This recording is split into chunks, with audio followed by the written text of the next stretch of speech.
Hello guys, कैसे हो? मैं एसके शर्मा। बेटा आज हम लोग बात करेंगे हिडन ऑफ गुडविल की, जो admission of a new partners का बहुत ही एक इंपॉर्टेंट टॉपिक्स है। ठीक है, अभी तक बेटा हमने क्या पढ़ लिया बताओ? अभी तक हमने क्या क्या पढ़ लिया? New profit sharing ratio and sacrificing ratio को हमने रीड आउट कर लिया। फिर हमने ट्रीटमेंट ऑफ गुडविल के सारे केसेस को रीड आउट कर लिया, चाहे वो न्यू पार्टनर्स गुडविल कैश में लेकर आए या कैपिटल कैश में लेकर आए, नहीं कैश में लेकर आए गुडविल, या काइंड में लेकर आए या विड्रॉन करे, सारा चीज हमने देख लिया है। तो जो बच्चे इस वीडियो पे पहली बार हैं, कि लग रहा है कि उन्हें पहली बार ये वीडियो देख रहे हैं, तो बेटा आप क्या करो, मेरे चैनल के प्लेलिस्ट में जाओ। हमने एडमिशन ऑफ न्यू पार्टनर्स के हर टॉपिक को हमने एक एक करके सजा के रखा है। आप एक एक शुरू से देखते आओ और अपना जो भी बुक्स हैं, चाहे टी एस अग्रवाल हो, चाहे डीके गोयल हो, चाहे एस के सिंह हो, कॉम्प्रेंसिव हो, एनीबडी कोई भी बुक हो बेटा उससे बनाना स्टार्ट कर दो। ठीक है, और कोई डाउट होगा तो कमेंट बॉक्स में कमेंट करना। और बेटा जो पहली बार है उनसे ये भी गुजारिश है कि मेरे चैनल को सब्सक्राइब करो। इससे क्या होगा, मेरे जितने भी लेटेस्ट अपलोड वीडियो होंगे वो तुम्हारे तक पहुंच जाएंगे। ठीक है, तो बेटा आज हम लोग स्टार्ट करने वाले हैं, that means hidden of goodwill. Hidden of goodwill होता क्या है ये चीज? अच्छा बेटा, आप लोग बचपन में पढ़े हैं ना, हाइड एंड सीन? नहीं पढ़ते हैं? हाइड एंड सीन, हाइड मैंने छुप जाओ, सीन मैंने दिख जाओ। ठीक है, तो आज हम लोग इसी की बात करेंगे। आज हम लोग वही चीज खेलने वाले हैं, छुपा छुपाई वाला बात करने वाले हैं। ठीक है, तो एक्चुअली हिडन ऑफ गुडविल क्या है? हिडन का मतलब छुप जाना, गुडविल छुपा हुआ है। कहां छुपा हुआ है? कैपिटल में छुपा हुआ है। ठीक है, तो इसमें बच्चे कंफ्यूज क्या करते हैं? आप लोग कंफ्यूज करने का रीजन ये है कि आप पकड़ ही नहीं पाते हो कि एक्चुअल में ये क्वेश्चन हिडन ऑफ गुडविल का है या नहीं है। तो पहले बेटा ये रिकॉग्नाइज करना सीखेंगे कि एक्चुअल में ये क्वेश्चंस हिडन ऑफ गुडविल का है या नहीं है, कैसे हम लोग पहचानेंगे, ये चीज जानना बहुत जरूरी है। ठीक है, तो बेटा देखो, एक्चुअली हिडन ऑफ गुडविल कब हम कंसीडर करेंगे कि क्वेश्चन हिडन ऑफ गुडविल का है, कब हम कंसीडर करेंगे कि दैट मींस जो हिडन ऑफ गुडविल है उसे फाइंड आउट करना है, कैसे हम लोग देखेंगे? तो बेटा याद रखना, जब आपके क्वेश्चंस में गुडविल जो वैल्यूड है, एक गुडविल वैल्यूड होता है या गुडविल होता है। ठीक है, अगर आपके क्वेश्चन में गुडविल वैल्यूड नॉट गिवन, आपको नहीं दिया हो, ठीक है, तो याद रखना बेटा, अगर आपके को पहला पॉइंट याद रखना कि अगर आपके क्वेश्चन में गुडविल वैल्यूड नॉट नहीं दिया हो। दूसरा पॉइंट याद रखना कि न्यू पार्टनर्स का कैपिटल दैट मींस गिवन हो, है ना, याद रखना केवल।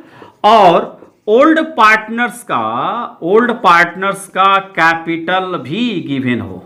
ठीक है, ऐसी जब गुडविल वैल्यूड नहीं दिया हो, न्यू पार्टनर्स का कैपिटल गिवन हो, ओल्ड पार्टनर्स का भी कैपिटल गिवन हो, और फिर क्वेश्चंस में अराइज होता है कि pass the journal entry of treatment of goodwill या कैलकुलेट द गुडविल, तो समझ जाना बेटा ये हिडन ऑफ गुडविल का क्वेश्चन है। क्लियर हो गया ना? समझ में आया कि नहीं आया? कैसे पकड़ में आएगा? जरूर बताना कमेंट करके, सर समझ में आया कि नहीं आया। ठीक है, जरूर बताना। तो फिर से एक बार रिपीट कर लेते हैं कि कैसे हम पहचानेंगे कि ये एक्चुअली हिडन ऑफ गुडविल का ये क्वेश्चंस है। तो कैसे पहचानेंगे, ये चीज हमारे दिमाग में जाना चाहिए। तो बेटा पहचानेंगे कैसे? तो देखो कैसे पहचानेंगे, अगर आपके क्वेश्चंस में गुडविल वैल्यूड ना दिया हो फर्म का, और अगर आपके क्वेश्चंस में ओल्ड पार्टनर्स का कैपिटल दे दिया हो, न्यू पार्टनर्स का कैपिटल दे दिया हो, उसका शेयर दे दिया हो, और फिर क्वेश्चंस में बोलता हो कि आप निकालो calculate the goodwill of the new partners या pass the journal entry of goodwill, तो समझ जाना ना किसका है क्वेश्चन, हिडन ऑफ गुडविल का है। क्लियर हो गया? चलिए ठीक है, अगर नहीं क्लियर हुआ तो फिर से बोलिएगा, मैं फिर से इसे बताऊंगा। ठीक है, चलो बेटा क्लियर हो गया? ओके, तो अब हम लोग सवाल उठता है कि सर हिडन ऑफ गुडविल निकाला कैसे जाता है? तो हिडन ऑफ गुडविल के लिए बेटा एक फॉर्मूला आप याद रखना, total capital of the new firm, क्या न्यू फर्म निकाला जाएगा on the basis of new partners, on the basis of new partners capital. ठीक है, ये याद रखना है। मतलब आप total capital of the new firm आपको निकालना है, इतना याद रखना है कि टोटल कैपिटल आपको निकालना है। किसके बेस पे बेटा? न्यू पार्टनर्स के कैपिटल के बेस पे। जो न्यू पार्टनर्स वो कैपिटल लेकर आया है ना, उसी के बेस पे हम लोग टोटल कैपिटल निकाल देंगे। ठीक है, और उसमें से बेटा हम लोग माइनस करेंगे क्या? Total adjusted, total adjusted capital, ठीक है कि नहीं? ठीक है, तो याद रखना एडजस्टेड, एडजस्टेड का स्पेलिंग गलत है ना बेटा? हाँ गलत था, एडजस्टेड है ना? तो बेटा याद रखना कि total capital of the new firm on the basis of new partners capital, यहां जो हम लोग निकालेंगे टोटल कैपिटल न्यू पार्टनर के बेस से निकालेंगे और टोटल एडजस्टेड कैपिटल को इसमें से क्या कर देंगे? माइनस कर देंगे। तो बेटा जो हम लोग का रिजल्ट आएगा ना, वो रिजल्ट हिडन ऑफ गुडविल होगा। अब सवाल उठता है कि सर टोटल कैपिटल कैसे फाइंड आउट करेंगे और टोटल एडजस्टेड कैपिटल कैसे फाइंड आउट करेंगे? ठीक है, तो देखो इसको भी हम लोग फाइंड आउट करते हैं। तो बेटा याद रखना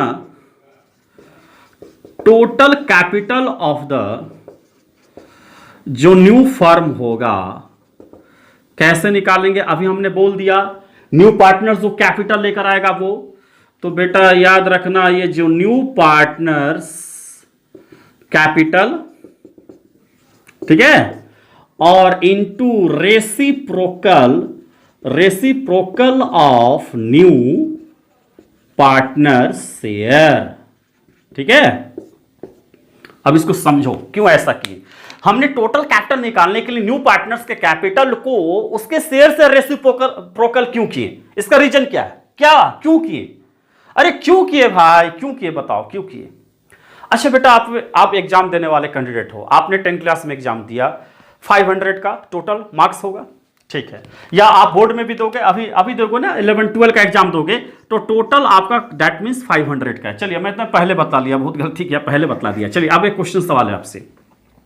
मान लीजिए कि आपका बेटा 450 मार्क्स आया, ठीक है, आपका 450 मार्क्स आया आपका बोर्ड एग्जाम में, ये 12 का एग्जाम में, और हमने बोला ये 90% आपका है। बेटा इससे ज्यादा लाना, 90% नहीं, आपको 100% का टारगेट लेके जाना, ठीक है, 90% नहीं 100% दैट मींस आपको रिजल्ट उठाना है। तो बेटा ये 450 नंबर आपको आया है और ये 90% है, ठीक है, समझना, ध्यान से देखना। तो 450 नंबर आपका 90% है। मेरा सवाल आप लोग से ये है कि जब आपका 450 नंबर 90% है तो बेटा बताओ तो तुम्हारा टोटल मार्क्स कितना का हुआ था एग्जाम, या 100% कितना होगा बताओ तो, हम ये पूछ रहे हैं। बताओ कमेंट करके बताओ जल्दी से कि अगर आपका 450 मार्क्स दैट मीन्स 90% है तो बताइए कि दैट मीन्स आपका टोटल मार्क्स माने 100% कितना मार्क्स होगा। बहुत सारे बच्चे बोलेंगे 500। तो बेटा आया कैसे 500, उसको निकालो। तो आया कैसे, देखो कैसे आया, सिस्टमेटिक ढंग से चलते हैं। 90% जो मार्क्स है वो 450 है, ठीक है, तो 1% मार्क्स कितना होगा, 450 बाई 90 कर लेंगे। तो हमें 100% मार्क्स निकालना है, तो 450 बाई 90 इंटू डैट मीन्स क्या 100, तो हो जाएगा डैट मीन्स 500 मार्क्स हो जाएगा। आप भी ऐसे निकालोगे, लेकिन इतना लंबा प्रोसेस से क्यों जाएंगे? आप गौर से देखो, 90% का मतलब क्या, 90 बाई 100, 90% मीन्स व्हाट, क्या 90 बाई 100। तो यहां पर देखो तो गौर से बेटा ये 90 बाई 100 है, तो रेसिप्रोकल हुआ है कि नहीं, 100 बाई 90 हुआ है कि नहीं, 100 बाई 90। आप दैट मीन्स प्रॉफिट और लॉस में ऐसे निकाला जाता है, पढ़ोगे तो, हाँ 6-7 क्लास में आया होगा। तो 100 बाई 90, तो यहां पर वही चीज है बेटा, इस 450 को अगर हम कर दे 450 बाई 100 बाई 90 डायरेक्ट निकाल देंगे, दैट मीन्स 500 मार्क्स आ गया। तो यहां पर भी बेटा टोटल कैपिटल निकालना है, तो total capital on the basis of new partners का कैपिटल। देखो अब इस पे एग्जांपल लेते हैं। जैसे मान लीजिए बेटा ये ए है ये बी है, ये दोनों मिलकर एडमिट किया किसको, सी को, और सी को बोला ना ये ए और बी कि तुमको 40,000 कैपिटल लेकर आना है, न्यू पार्टनर्स ये है, ठीक है, और इसका 1/4 है, मतलब सी को 40,000 कैपिटल लेकर आना है, ठीक है, सी को जो है 40,000 कैपिटल लेकर आना है, और इसको 1/4 शेयर मिल गया, ए बी मिलकर इसको 1/4 दिया। तो इसका मतलब मीनिंग क्या हुआ बेटा, ये जो दैट मीन्स 40,000 है, ये 1/4 है। बेटा देखो ये क्या है, 1/4 40,000 है, तो इससे हम टोटल निकालने के लिए क्या करेंगे, हम बोल रहे 1/4 माने 4 में दैट मीन्स 1 भाग 40,000 है, तो टोटल 4 भाग कितना होगा, तो 40,000 इंटू 4/1 दैट मीन्स 1,60,000 हो गया कि नहीं, और 1,60,000 का 1/4 निकालो 40,000 आ जाएगा। तो आपको बेटा याद रखना है कि जब भी अगर आपको टोटल कैपिटल निकालना है किसका किसका बेटा, न्यू पार्टनर्स का टोटल कैपिटल अगर आपको निकालना है तो आपको टोटल कैपिटल निकालने के लिए आपको टोटल पार्टनर्स ऑफ कैपिटल जो न्यू पार्टनर्स का कैपिटल है और रेसिप्रोकल कर देना है न्यू पार्टनर के शेयर से, निकल जाएगा। ठीक है, अब बात आती है किसकी बात आती है, टोटल एडजस्टेड। इसको कैसे निकालेंगे अब देखिए, इसके बारे में हम लोग समझते हैं। Total adjusted capital, total adjusted capital है ना, आप टोटल एडजस्टेड निकालेंगे तो टोटल एडजस्टेड में देखिए क्या लिखे, ऑल पार्टनर्स। देखिए हमने क्या लिखा है बेटा, याद रखना, ऑल पार्टनर्स कैपिटल प्लस क्या, plus accumulated profits and reserve, ठीक है, और माइनस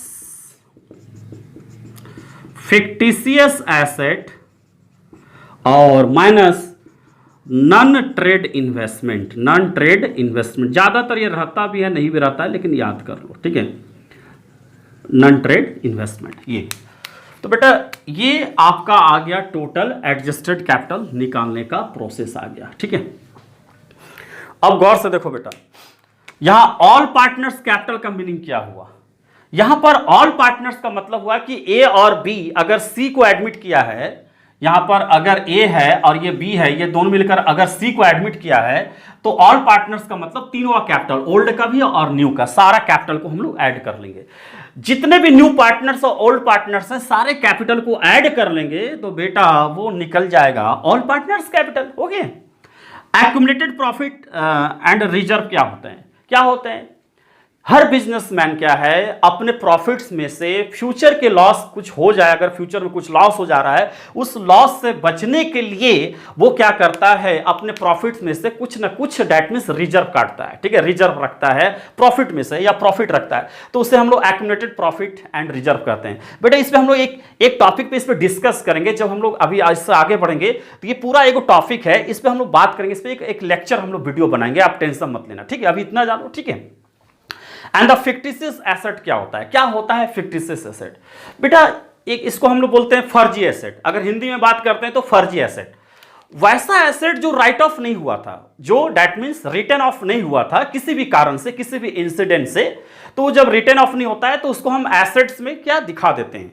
अभी हम बताएंगे कि फिक्टिशियस एसेट में क्या क्या आते हैं। तो वैसा एसेट जो रिटर्न ऑफ नहीं होते हैं during the accounting period, during the accounting period में राइट ऑफ नहीं कर पाती है कंपनी, तो उन एसेट को वो बैलेंस शीट में शो करना पड़ता है। ठीक है, तो वैसे एसेट को हम लोग फिक्टिशियस एसेट करते हैं। ठीक है, नॉन ट्रेड इन्वेस्टमेंट की बात आ रही है, तो बेटा नॉन ट्रेड इन्वेस्टमेंट का मतलब क्या है, नॉन ट्रेड, नन का मतलब जो ट्रेड से रिलेटेड नहीं है, trade say that means invest related नहीं है। जैसे सपोज कर लो बेटा हम राशन का दुकान खोले हैं, ठीक है, पहले समझना बात को, हमने एक राशन का दुकान खोला हुआ है और राशन का दुकान में हमने ग्रोसरी का बिजनेस किया हुआ है, चावल आटा ये सब क्या है, ट्रेड इन्वेस्टमेंट मेरा, मैंने ट्रेड कर रहे हैं, ट्रेड का मतलब क्या, सेल और परचेज कर रहे हैं। ठीक है, और उससे रिलेटेड हम अलग से फिर हम शेयर में पैसा लगा रहे हैं, तो मेरा मेन बिजनेस क्या है, ग्रोसरी, और हम वो पैसा शेयर में लगा रहे हैं, डिवेंचर्स में लगा रहे हैं, तो वो बेटा नॉन ट्रेड इन्वेस्टमेंट है, वहां भी सेल परचेस कर रहे हैं लेकिन ट्रेड से रिलेटेड नहीं है। ठीक है, तो जहां पर पैसा शेयर में, सिक्योरिटीज में पैसा इन्वेस्ट करेंगे, डिवेंचर्स में पैसा इन्वेस्ट करेंगे, बहुत सारे डिपॉजिटेड में पैसा इन्वेस्ट करेंगे, तो that is non trade investment होते हैं, शेयर एंड डिवेंचर में, वेरियस सिक्योरिटीज में इन्वेस्ट करना। ठीक है, तो देखो बेटा ये तो समझ गए कि ऑल पार्टनर्स कैपिटल का मतलब न्यू पार्टनर्स और ओल्ड पार्टनर्स सबको ऐड कर देंगे, तो यहां पर old partners, all partners capital निकल जाएगा। And accumulated profit and reserve में क्या क्या आते हैं, अब देखो थोड़ा सा इसको थोड़ा सा आप क्लियर कर लो कि एक्यूमुलेटेड प्रॉफिट एंड रिजर्व में क्या क्या आते हैं। ठीक है, इसको भी बढ़िया से क्लियर कर लो। तो बेटा क्या क्या आते हैं याद रखना, नेट प्रॉफिट्स, जितने भी नेट प्रॉफिट्स हैं ड्यूरिंग द ईयर्स में वो आ जाएंगे। ठीक है, फिर इसके बाद चलो पहले जनरल रिजर्व लिख देते हैं, जनरल रिजर्व। ठीक है, फिर तीसरा बेटा रिजर्व फंड ना, reserve fund, WCF workman composition fund, actual होता क्या है आगे हम लोग इससे बात करेंगे बेटा, एक एक टॉपिक पे हम डिस्कस करेंगे, लेकिन अभी बता देते हैं वर्कमैन कंपोजिशन फंड क्या है। हर बिजनेसमैन, मान लीजिए किसी फैक्ट्री, कोई फैक्ट्री है और उसमें बहुत सारे एम्प्लॉय काम कर रहे हैं, ठीक है। तो उस एम्प्लॉय के साथ कुछ भी एक्सीडेंट हो सकता है। मान लीजिए किसी एम्प्लॉय का एक्सीडेंट हो गया, पैर टूट गया, कंपनी के अंदर ही काम करते हुए, ठीक है, कंपनी फैक्ट्री के अंदर में, तो जब पैर टूट गया तो बेटा उसका इलाज कौन करवाएगी? कौन करवाएगी? कंपनी करवाएगी। तो कंपनी का घर से थोड़ी पैसा देगी, वो एम्प्लॉय के नाम से जो दैट मींस फंड जमा करके रखी है, वर्कमैन कंपोजिशन फंड, क्षतिपूर्ति, कंपोजिशन का मतलब जो उसका लॉस हुआ उसको हमको पूरा करना है। तो इसी में से पैसा क्या है, हर साल निकाल के उसको पे करती है। अब वर्कमैन कंपोजिशन फंड ज्यादा भी हो सकता है, कम भी हो सकता है, लॉस भी हो सकता है, प्रॉफिट भी हो सकता है। इसकी बात तो बेटा हम लोग जब करेंगे, जब treatment of workman composition fund read out करेंगे तो उसमें हम लोग पढ़ेंगे, एक वीडियो इस पे भी बनेगा, ठीक है। फिर बेटा है investment fluctuation fund, investment fluctuation fund, ठीक है। जब हम कोई पैसा इन्वेस्ट करते हैं तो उस पैसा इन्वेस्ट में अगर कोई किसी प्रकार का कोई लॉस अगर हमें हो जाता है तो उस लॉस को कहां से बेयर करती है कंपनी? इन्वेस्टमेंट फ्लक्चुएशन जो फंड बना के रखी है IFF, उसी में से पैसा निकाल के बेयर करती है, ठीक है। तो बेटा ये जितने भी हैं ये सब एक्यूमुलेटेड क्या है बेटा? प्रॉफिट एंड रिजर्व है, याद रखना, ठीक है। अब बात आ जाओ बेटा फिक्टिशियस एसेट, जिसको हम लोग नाम मात्र या फर्जी एसेट बोलते हैं, इसकी हम लोग बात कर लेते हैं, ठीक है। तो ये क्या है? देखो यहां पर है फिक्टिशियस एसेट। तो फिक्टिशियस एसेट में बेटा नेट लॉस, अगर कोई नेट लॉस होगा तो वो फिक्टिशियस एसेट हो जाएगा, ठीक है। फिर से मार्केटिंग एक्सपेंस, मार्केटिंग एक्सपेंस, यहां पर एडवर्टाइजमेंट एक्सपेंस को भी हम लोग मार्केटिंग एक्सपेंस मतलब प्रमोशनल एक्सपेंस, किसी प्रोडक्ट को हम प्रमोट कर रहे हैं, किसी प्रोडक्ट का हम एडवर्टाइज कर रहे हैं, तो that is the marketing expense. Marketing में जितने भी एक्सपेंस है सब फिक्टिशियस एसेट है, ठीक है। फिर बेटा discount on shares and debenture, share और डिवेंचर पे जितने भी डिस्काउंट है सब इसमें आ जाएंगे बेटा। फिर बेटा याद रखना इसमें और एक आते हैं प्रीलिमिनरी एक्सपेंसेस, है ना, प्रीलिमिनरी एक्सपेंसेस। और फिर बेटा share issue expenses, share issue expenses, ये सब इसके क्या है? दैट मीन्स फिक्टिशियस एसेट है। इन सभी को बेटा फिक्टिशियस एसेट बोलते हैं, याद रखना, इन सभी को हम लोग फिक्टिशियस एसेट बोलेंगे, ठीक है। और इन सभी को बेटा याद रखना एक्यूमुलेटेड प्रॉफिट एंड रिजर्व्स बोला जाएगा, ठीक है।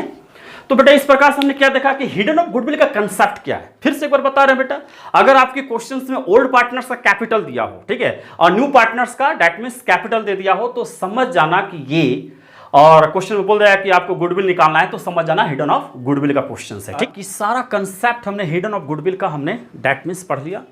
बेटा कभी कभी ऐसा भी होता है कि आपका जो ओल्ड पार्टनर्स हैं उस ओल्ड पार्टनर्स का दैट मींस कैपिटल नहीं दिया जाता है, एसेट्स और लायबिलिटीज दे देता है।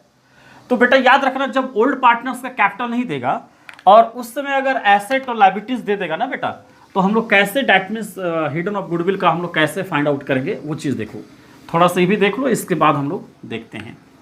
तो उस केस में अगर आपको नेट वर्थ या कैपिटल बेटा अगर निकालना है तो नेट एसेट्स मतलब जितने भी एसेट्स हैं उसमें से आप नेट लायबिलिटीज माइनस कर देना, ठीक है। जितने भी एसेट्स हैं नेट एसेट उसमें से लायबिलिटी माइनस कर दोगे तो आपका नेट वर्थ या कैपिटल हो जाएगा। मतलब ए और बी और मिलकर जैसे मान लो सी को एडमिट किया, तो कभी कभी हिडन ऑफ गुडविल क्या होता है, ए और बी का कैपिटल नहीं देता है, ठीक है। न्यू पार्टनर्स का कैपिटल दे देगा, उसका शेयर भी दे देगा, लेकिन ए बी का कैपिटल नहीं देगा। तो इस केस में अगर ए और बी का कैपिटल नहीं देगा तो हम लोग उसका एसेट और लायबिलिटीज क्वेश्चन में देता है, ठीक है। तो जब एसेट और लायबिलिटीज क्वेश्चन में देगा बेटा, तो एसेट में से लायबिलिटीज को घटा लेना है और ओल्ड पार्टनर्स का कैपिटल निकाल लेना, और फिर इस कैपिटल को जोड़ लेंगे तो टोटल एडजस्टेड कैपिटल निकल जाएगा। तो उस केस में टोटल एडजस्टेड ऐसे निकाला जाता है, ठीक है बेटा। नेक्स्ट वीडियो में हम लोग केवल न्यूमेरिकल्स बनाएंगे हिडन ऑफ गुडविल के, ठीक है। तब तक आपकी क्या कीजिए, इस कंसेप्ट को बढ़िया से रीड आउट कीजिए, पढ़िए और अच्छे से नोट्स को तैयार करें, ठीक है। ठीक है बेटा, कोई डाउट है तो फिर कमेंट करना, तो फिर जब नेक्स्ट क्लास में इसका न्यूमेरिकल क्वेश्चंस बनाएंगे तो उसमें और एक बार रिपीट कर देंगे। चलो बच्चों, तब तक के लिए नमस्कार।